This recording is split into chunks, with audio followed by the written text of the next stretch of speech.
Salut, ici Maps! Brune, ouais, je sais, cette chaîne, c'est une démonstration de toutes mes folies capillaires, mais c'est ça que c'est! Donc, aujourd'hui, c'est pas de ça que je veux vous parler. En fait, la journée, le 25 septembre, c'est j'achète un livre franco-ontarien. Et depuis que j'ai 10 ans, j'habite en Outaouais, donc l'Ontario est juste à côté de l'Outaouais. Et même, j'habite en Ontario depuis quelques années et j'ai décidé d'encourager les 2 dernières années, je pense. J'ai acheté des ouvrages franco-ontariens lors de cette journée, mais le problème, c'est que je ne les ai pas lus. Donc cette année, j'étais comme, je sais pas si tu vas en acheter un, mais tu vas les lire, girl. Donc, aujourd'hui, je vous parle de 3 livres franco-ontariens que j'ai lus pour cette journée. Et n'hésitez pas à me dire s'il y a des ouvrages d'auteurs, autrices franco-ontariens, franco-ontariennes que vous aimez. Alors, je commence tout de suite avec un livre où il y a 2 girafes. Ça s'appelle Au sommet du Nanzéroui, il s'est assis et il a pleuré de Melchior M. Bonimpa. C'est un ouvrage qui aborde la vie de 2 frères, Gaston Gatti et Mupagassi. Gaston Gatti étant le plus vieux des frères et Mupagassi le plus jeune entre les deux, mais ils ont d'autres frères et sœurs par la suite dont on ne connaîtrait pas grand-chose, on ne les suivra pas. Donc, les 2 frères habitent en Afrique et puis il y a la guerre. On est autour des années 1960. Il n'y a pas de date précise, mais c'est là qu'on est. Et les 2 frères vont avoir une réaction très différente par rapport à la guerre. Donc, on va suivre leur cheminement. Au début, on va plus suivre la perspective de Gaston Gatti et éventuellement, on va terminer le livre, être une bonne partie avec Mupagassi. C'est le cours de leur vie, l'impact que la guerre a eu sur eux, les 2 manières qu'ils ont réagi en fonction de leur personnalité et de qui ils sont, et ça se termine avec un événement de réconciliation, si on peut dire ça ainsi. Tu sais, je veux pas nécessairement trop dévoiler, mais bon, on va y aller comme ça. Qu'est-ce que j'ai pensé de ce livre-là? Ça commence avec la perspective de Gaston Gatti, comme je vous disais, et des 2 frères, c'est lui qui a le ton le plus froid. Au début, j'étais un peu anxieuse, j'avais un peu peur que ça soit très froid comme ton.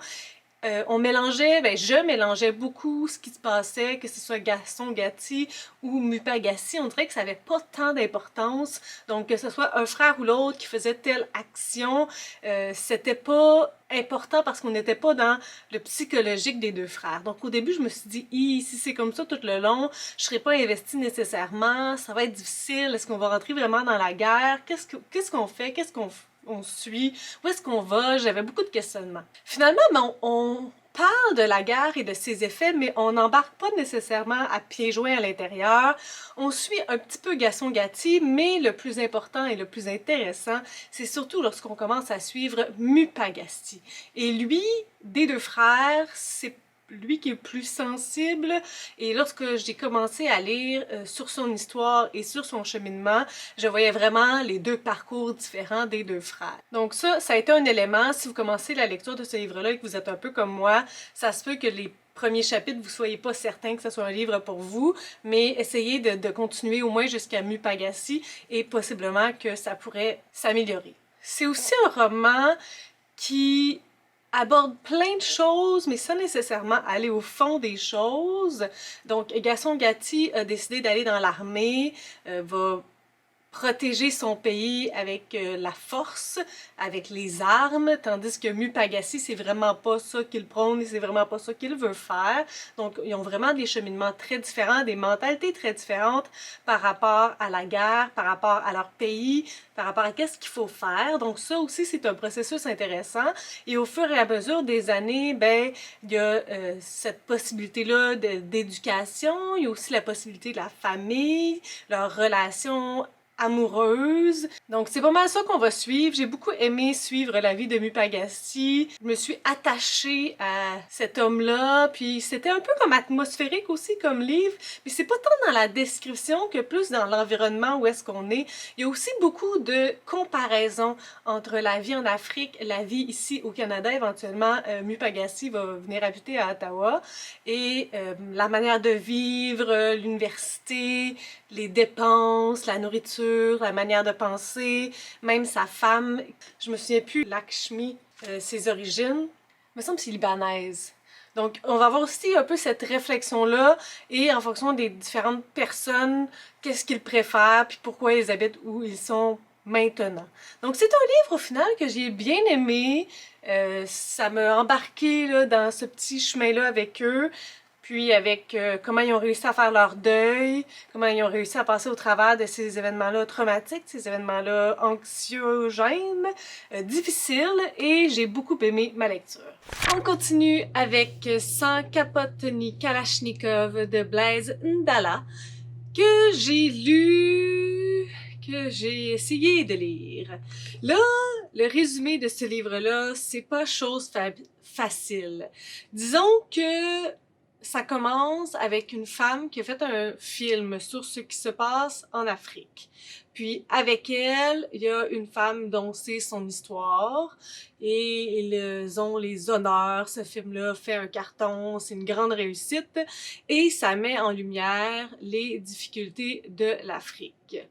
D'un autre côté, on a la vision d'un garçon qui se surnomme Fourmi Rouge, et avec son ami Petit Ché, ils ont des réflexions / on suit leur vie en réaction au film Mais pas que. J'aimerais ça vraiment vous en dire plus, mais pour moi, c'est pas possible. J'ai pas compris de quoi ce livre-là était question. L'écriture, elle est très, très fleurie. On part de quelque chose, puis on éclot sur autre chose. L'écriture, elle est vraiment très jolie, mais elle ne me permettait pas de comprendre tout à fait où est-ce qu'on était et de quoi on parlait. Les chapitres avec la femme là, qui fait le film étaient plus faciles à comprendre que les chapitres avec Fourmi, mais malgré tout, c'était très laborieux. Pour moi, ça manquait beaucoup de contexte, ça manquait beaucoup d'explications, et on nous a déposé dans cette histoire-là en prenant pour acquis qu'on allait tout comprendre ce qui se passait autour, tous les référents. Le vocabulaire est quand même assez élevé, et ça fait en sorte que c'était beaucoup de barrières pour moi. Il y a aussi beaucoup de personnages, donc, puis tous les personnages ont 2, 3 surnoms. Tout ça faisait en sorte que j'y arrivais pas. C'est un livre qui est pas super long, ok? C'est un livre de 274 pages. Ma lecture s'est aussi déroulée pendant le mois de septembre, qui est le mois du retour à l'école pour moi, avec mes élèves. Donc, c'est pas un mois que j'ai énormément d'énergie, et j'essayais petit à petit de continuer le livre, mais je tournais les pages en sachant très bien que je comprenais pas de quoi il était question et qu'est-ce que je lisais. Puis j'avais beau essayer d'être concentrée, j'avais beau essayer de bien lire, ça fonctionnait pas. Il y avait quelque chose entre moi et l'écriture de ce livre-là qui n'était pas compatible. Finalement, on m'a fortement influencée de juste le laisser tomber, ce que j'ai fait à 100 pages de la fin. Donc, j'étais rendue à 150, 160-ish. Et puis, je me suis bien rendue à l'évidence que j'avais pas de plaisir, que je comprenais pas grand-chose, que je savais pas de quoi ça parlait. Et je l'ai laissé tomber, malheureusement, et je ne compte pas le reprendre. Oui, il y avait des situations dans ma vie personnelle qui faisaient en sorte que j'étais pas à même de lire ce livre-là, que j'étais pas dans la bonne place mentale pour lire ce livre-là. Mais d'un autre côté, je pense que c'était pas l'unique raison. Je pense qu'on ne se comprend pas tout simplement non plus. Avant de vous quitter pour vous parler du troisième livre, je dois vous dire par contre que malgré l'écriture fleurie et le fait que c'est vraiment ornementalement très joli, il y a des sujets ultra difficiles. Il y a des mentions de viol lorsqu'on suit le Fourmi Rouge, ça son nom, en tout cas une fois je m'excuse là, puis c'est pas marqué ici en quatrième d'information. Mais lorsqu'on suit les protagonistes, on a accès à ce qui se passe autour d'eux, et il y a des sévices par rapport aux enfants, sexuels, psychologiques, physiques. Donc ça peut être parfois très dur, et c'est comme camouflé un peu dans cette écriture qui n'est pas très émotive, qui ne prend pas au guts, mais lorsqu'on lit sur des passages, qu'on comprend de quoi il est question, que ce mot-là ou ces phrases-là, ces agissements-là qui arrivent, c'est quand même super difficile. Donc, vérifiez avant si c'est pas un livre qui a des trop grandes sensibilités pour vous avant de le commencer. Mais malheureusement, pour moi, ça a été un abandon. Et Dieu se sait que j'en abandonne pas souvent. En parlant de sujets difficiles, je vais commencer avec ça avant de vous parler du résumé de Hubert le reste avec de Gabrielle Hosson. Celui-là aussi a des thématiques ultra difficiles. Donc, sévices sur les enfants, physique, psychologique, sexuelle, pédophilie, inceste. Faites attention parce que c'est un livre avec plusieurs sujets ultra difficiles. La vie de ce cher Hubert ne sera vraiment pas évidente. Donc, Hubert le reste avec, c'est un livre qui a été chaudement suggéré par Marjorie de la chaîne Les Lectures de Marjorie et c'est suite à sa critique que je l'avais acheté. Il me semblait que ça allait être quelque chose qui allait me toucher, qui allait me parler, puis malgré le caractère difficile de ce livre-là, j'avais vraiment envie de le lire. Donc, on va suivre l'histoire de Hubert, surnommé Tibet, qui va partir, je pense qu'il part d'Haïti, je me souviens pas que ça a été mentionné, mais il s'en va spécifiquement à Port-au-Prince. Donc, il habite avec sa maman, son papa qui travaille dans la forge, et il a envie d'autre chose, il a pas envie de reprendre le travail de son papa, là, la forge familiale. Donc, il a envie d'aller à la grande ville, puis c'est ça que sa mère va le laisser faire. Il va partir sur un bateau et il va arriver à Port-au-Prince. Il va être accueilli par sa tante, mais rapidement, sa tante va le laisser à une famille qui vont en faire un reste avec. Donc, ça veut dire que c'est un garçon qui va avoir des tâches, qui est comme l'esclave de la famille. Et c'est ça qu'il va faire. Esclave veut pas juste dire des tâches innombrables à faire, veut aussi dire des abus, de la famine, de la négligence. Il va pas aller à l'école, il va pas apprendre à lire, il va pas faire toutes ces choses-là. Donc, il va vraiment comme pas exister pour cette famille-là. C'est même pas une personne, c'est même pas un nom, c'est juste l'esclave de la maison. Et ça va commencer comme ça, mais la vie de Hubert va être loin d'être facile et c'est ce qu'on va suivre dans ce livre-là. Ce qui est encore plus difficile, c'est aussi parce que c'est basé sur des vrais faits. Juste en arrière ici, ça dit qu'en Haïti, il y a près de 400 000 restent avec, des enfants victimes d'abus de toutes sortes, sont maintenus dans un état proche de l'esclavage. Et c'est aussi à travers la vie de Hubert qu'on va se rendre compte des différents enfants qui sont autour de lui, des différentes situations qui sont toutes pas plus belles les unes que les autres, à quel point les enfants sont dans des situations qu'on peut même pas imaginer ici, là, au Québec, au Canada, t'sais. C'est une histoire qui se lit assez bien en parlant d'écriture, parce que l'écriture, elle est vraiment douce et fluide. On est dans la perspective d'Hubert, donc dans la perspective d'un enfant, on a des mots assez faciles à comprendre. On n'a pas de connaissance de son âge parce que lui-même ne le sait pas. Ils ne font pas de registre à la naissance et tout ça, très peu souvent.